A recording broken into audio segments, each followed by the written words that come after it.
Ooh, what's good, family? Shout out to my doggy, Jimmy Boy Maxwell, for coming through and boosting up that much needed coin 100%. So, we got some breaking news right now. 24 hours before the fateful evening, Mr. Anthony John Stewart versus Alexander Usyk 2. AJ come through with some of the most smoky comments. Here it is. I need adjustments to deal with a southpaw, because to me, these lefties are a nightmare. I swear that if Alexander Usyk wasn't a lefty, I would have rolled him up and smoked on that middleweight pack 100%. Oh, listen, man, he locked into. Listen, I ain't trying to hear no more about how the AJ ain't locked into my channel. Who do you know signs off statements with 100%? No one. That's just, I'm just telling you what it is. He locked in. Send some coin, 100%. Yeah? Stop taking all the, innit? I'll tell you now, yeah?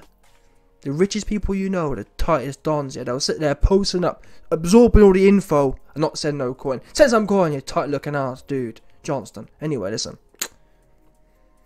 What can I say? The first thing I'll say is, yeah, I think it's ironic that this statement was made via text. I will not be surprised to hear that it was Eddie Hearn who put this out. Eddie Hearn who sent this to the Daily Mail. I'm sorry. All week, I hope I'm wrong. Listen, I've got $100 on AJ. Just, you know what I mean? One of them ones, for old time's sakes. I hope I'm wrong. I hope AJ about to go in there and roast dude. But, most likely, based on what I've heard this week, guess what? We've heard, wait a minute, we've heard a week of AJ interviews, over 100 interviews, and I ain't heard none of this. I ain't heard none of, well, I was going to smoke him. I'm going to smoke him. I ain't heard nothing about smoking. I've heard about luck. I've heard about God. I've heard about praying. I've heard about everything but smoking some pack. But again, I hope I'm wrong. I hope, yeah, somewhere in AJ's, listen, AJ for sure is going through a 2022 version of the film Get Out. Yeah, AJ was hooking up with some next white chick, yeah, and her mumsy was posted in the basement. He woke up in the night for a cup of tea and he locked in 100%. He in some basement somewhere. We must pray for Johnston. Yeah, the real AJ, he locked in right now. Yeah, he bugging out 100%. AJ is in some next big estate garden doing the gardening with the rest of them locked in, not dons, 100%. Yeah, bunch of gardeners. That's AJ in some garden somewhere doing the gardening, like the rest of the Get Out cast, 100%. Anyway, listen. I mean, this statement in itself, like I said, in my opinion, it comes from Eddie Hearn. Because to be honest, the only one from AJ's team I've heard, be it anything or be even a little bit gully, has been Eddie Hearn. Eddie Hearn's been the one saying, AJ gonna knock this guy out. He's the only one though. The rest of AJ's team are sidemen, and I've been saying that. Bunch of sidemen. Even AJ's trainers, they're babblers. You know what I mean? You can tell the kind of camp they've had. Because guess what? If it was my camp, it'd be a hype thing. Yeah? There wouldn't be no confusion. This guy getting it, 100%. He getting it, 100%. He getting it, or we getting it. One or the other. Yeah? He getting it, or we getting it. Who want to give it, and who want to take it the most? Yeah? I'll be saying, listen, if Usyk can take the longer wonga, yeah? If Usyk can take this big mandingo thing, then good for him. Yeah? He ain't gonna take the mandingo. Not the Johnston, 100%. If Usyk can take the Johnston mandingo, then good for him. Yeah? Fair play to him. That's what the vibe should be. Instead, we've heard a bunch of babblers. Can't stand babblers, man. Babbling ain't gonna get this one done. It just ain't. Yeah? And this statement here, I mean, let's read it again. I need adjustments to deal with a southpaw, because to me, these lefties are a nightmare. I swear that if Alexander wasn't a lefty, I would have smoked him 100%. And even the statement, to be quite honest, it's like, oh well, if my granddad had a fanny, she'd be my grandma. Well, yeah, you knew you had 6 months to prepare for Usyk that you knew was a lefty. So what's your point? So even if, end of the day, man, to be quite honest with you, it's all just not the right message. Whatever way you look at it, it's not the right message, because guess what? Chisora, who is old and slow, went in there and he didn't care about Southpaw, did he? And he's extremely limited. We know Chisora's washed to bits, and still he went in there and put on a much better performance than AJ. Some people think he won the fight, or certainly it was a draw. I think it was a draw. I'm sorry, I think it was a draw. Fight was close as you like. Certainly in terms of dominance, if you had to pick someone who dominated the fight and dominated the ring generalship, I don't care what no one says. If a fight was based on ring generalship, Chisora won 10 rounds. Not gonna lie, in terms of pity-patty punches, yes, Usyk was landing pity-patty punches, but in terms of who was dominating, whose aura was dominating, if you watched the Usyk versus Chisora fight, yeah, and you had to pick who was the alpha male, it would be Chisora. I don't care what no one says. Yeah? Simple as that. If there was one man in that ring who had to rule the jungle, it would be Chisora. It would not be Usyk. Usyk was running and turning and pity-pattying. Chisora was in there doing his thing. And he's old and slow. You didn't hear Chisora saying about, oh, well, my nan's got a dong and it's really my granddad and if this, that. No, he did his thing. So even when Eddie Hearn's putting these fake statements out there, it's still not even correct.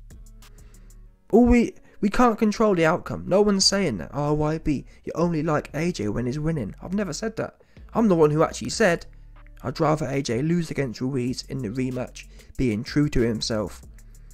I would rather AJ go in there, double down on his whole shtick that's been built for the last 10 years. The Terminator stick, yeah? AJ's whole career was based on being a Determinic, yeah? I'm a Determinic. That's his whole thing. I'm not gonna road with that. I'll be still on the bandwagon now. If AJ was a guy, yeah, who doubled down on himself, I'm gonna be the best bruiser I can. And if there's a better bruiser out there, so be it. Salute him. I'd still be on the bandwagon now. If AJ was doing this kind of thing here, yeah, I'll be still on the bandwagon now. Saying, yeah, man, we're gonna get this. He gonna get it. That's something I can support. What we can't support is 10 rounds of Pulev, backpedaling for the whole fight. 12 rounds against Ruiz, backpedaling, scared for your life. Scared for your life against Usyk. We can't back. I can't back that. That's AJ's been fighting like a sideman, 30 sideman at that. Anyway, I'm not gonna keep ranting on. I mean, this for me, the fact that this had to be put out, the fact Eddie Hearn had to make this statement up, tells you how desperate the team are. AJ, I mean, have you seen the interviews this week? He's got no energy, no charisma. And I'm not saying RYB, AJ's always been robotic. He's never been a McGregor or a Ali, but he did have this kind of swagger before. I've done videos on it. Go back and watch. The best example, AJ in the past. Yes, he's never been a talker, but he had this alpha swagger. Go back and watch the AJ versus Dillian White face to face. The sit down with Johnny Nelson. Also, go back and watch AJ vs Brazil. Same kind of thing, face off or sit down. AJ had this alpha, you know what I mean? The alpha, you could feel it. I ain't feeling nothing. I'm feeling a guy who look like a zombie, look and sound like a zombie, some sort of Kabbalah zombie. Yeah, I'm not sure. Listen, I ain't gonna lie to you. I'm sure if I'd been, trust me, if you was flown out to Saudi by some next zesty Prince Don, you'd be sounding and looking like a zombie too, YB. True, ain't gonna lie. But that's why you don't do them things there. Yeah? AJ too focused on the money. Oh well, YB, it don't matter if I got some next zesty Don dumping on my chest. I got the bag. Well, look at you now, all washed up. Yeah? There's nothing normal about a man having some next Don dump on his chest. That's never gonna work. You can't remain alpha. And that's what happened here. Too much bag chasing. Not enough focusing on purity. Focusing on character. Too much greediness. AJ's, in my opinion, from what I've seen, AJ has sold his soul. That's what it looks like to me. The dude's soulless, man. He's a shell of his former self. That's the bottom line. Hope I'm wrong. Honestly, I'll be the first one to say, if AJ comes in, yeah, and I've got it all wrong, I swear to God, I'll come on here and I'll say, yeah, man. I'll admit I ain't got a clue what I'm doing, honestly. If AJ goes in there, yeah, and he's proper on it, I'm gonna salute him and say my analysis is useless. It will be, won't it? And let's be real now. If AJ goes in there, yeah, and is looking like 2015 again, clearly my analysis ain't worth a lick. Now, I'll admit it, I'll be the first. I'll be glad to say it as well, because I'll be a few $100 up as well. And in fact, before I go, the last thing I'll say is that it's quite ironic. I didn't plan this, but in the background you will have peeped that AJ versus Dillian Whyte fight's on. Now, DAZN did this little documentary series and going through all of AJ's fights. What you'll notice is they focus on AJ versus White, AJ versus Klitschko, and they miss all the bum ones. Do you understand? It feels to me like they're trying to, same with this statement really, they're trying to push this narrative out there like AJ's gully, showing us things from 10 years ago. Like, who want to see that? They know what they're doing. Yeah, let's remind everyone of how AJ used to be a decade ago. Let's not show him dancing around from Pulev. Let's not show him dancing around from Mr. Blobby. Yeah? Let's not show him dancing around from Mr. Double Cheese Ruiz. Fucking hell.